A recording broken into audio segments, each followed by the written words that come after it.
Hello Aquarius! Welcome dito sa ating channel, Kapalaran 888 Aquarius. Alamin natin kung anong messages, vibration, gabay energy para sa iyong lahat. Tayo general reading, pwede kang makaresonate, gamitin mo ang iyong intuition sa panunood, Aquarius. Okay, meron kang 5 cards dito guys, babae or lalaki ka man, pwede kang makaresonate dito. Okay. Ang una natin ditong nakita na medyo off siya, except etong wars and battles.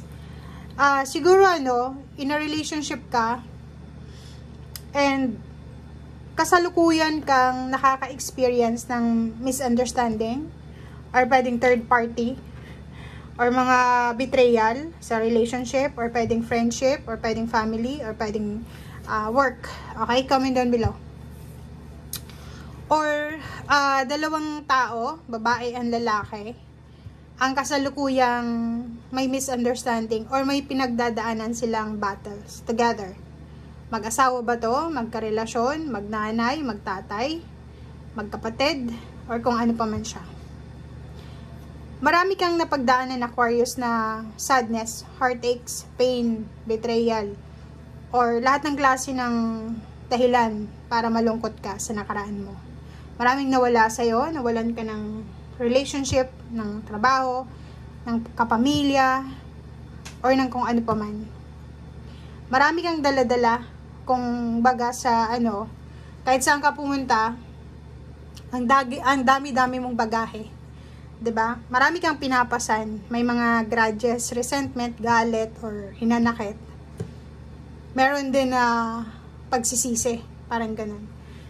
And isa yun sa dahilan kung bakit hindi mo na-appreciate kung ano man itong biyaya na mayroon ka sa ngayon.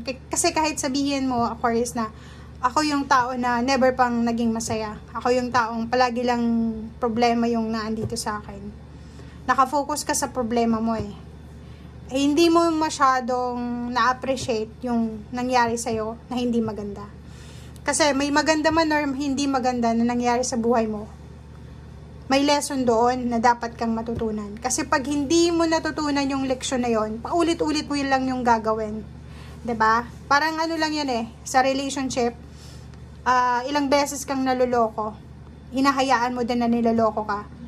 And as long as na hindi ka natututo doon sa relationship na yon, ganun pa rin hanggang tumanda ka, lolokohin ka pa rin. So parang ganun. So kailangan mong damputin. 'Di ba? Damputin natin, Aquarius, kung ano yung lessons na nakuha natin sa mga past relationships natin, sa past experiences, sa pamilya, katrabaho, if may negosyo ka or kung ano pa man. Okay? Kasi may blessings yan eh. May blessings yan na parang, for example, sa unang beses, kasi hindi ka naman perfect, wala naman perfect dito sa mundo. Sa unang beses, maluloko ka. Hindi mo alam na maluloko ka kasi inosente ka pa. Second nun, may natutunan ka. So, hindi na ako maluloko kasi magaling na ako. Pero may magkakaroon ka pa rin ng mistakes. Parang ganun. So, kailangan mong bitbitin, damputin kung ano yung lessons and instead na regrets, instead na pagsisisi, gamitin natin yung lesson na yon. Instead na resentment or grudges, gamitin natin yon as blessings. Okay? Okay. So, ito naman, sinasabi ng Barasa dito na may hinihintay ka. It's either naghihintay ka ng kumbaga, anong tawag dito? Family, 'di ba? Pagbibuild ng family, or pwedeng naghihintay ka ng offer ng kasal, or pwedeng naghihintay ka ng offer ng business, or ano man ito na partnership na hinihintay mo. Okay? Kasi parating na siya eh. Itong trees na to, foundation, stability, security. So, ibig sabihin, if yan yung hinihintay mo sa ngayon, nasa tamang direction ka. Diba? So, wag kang maiinip. Kasi pag nainip ka, instead na naghihintay ka dito sa biyayang ito na parating, bigla kang mag left side. Diba? Yung route mo biglang babaliktad. Hindi mo na siya makikita. So, yun. Ang nakikita ko dito is, it's either mga, ano bang tawag doon? In a relationship, may mga live-in partner. And naghihintay kayo na mag-offer ng kasal, yung ka-partner nyo. And dahil natagalan sa pag-offer, tumanggap ka ng new relationship. And hindi mo alam, nag-iipon na pala yon. And then, nung nakipag-iwalay ka sa kanya, huli na. Parang ganun. Okay?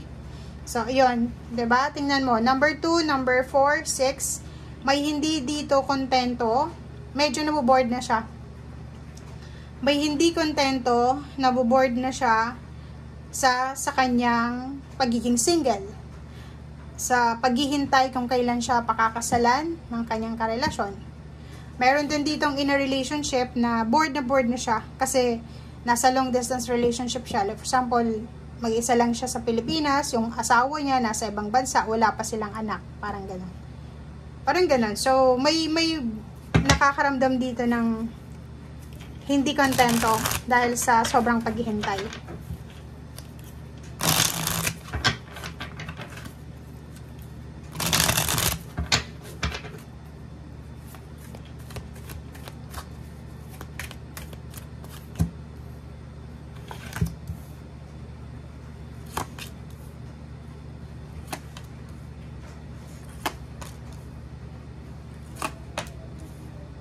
Okay guys, so eto naman, Aquarius, sinasabi ng baraha mo dito, 1, 2, 3, 4, 5, 6 cards, na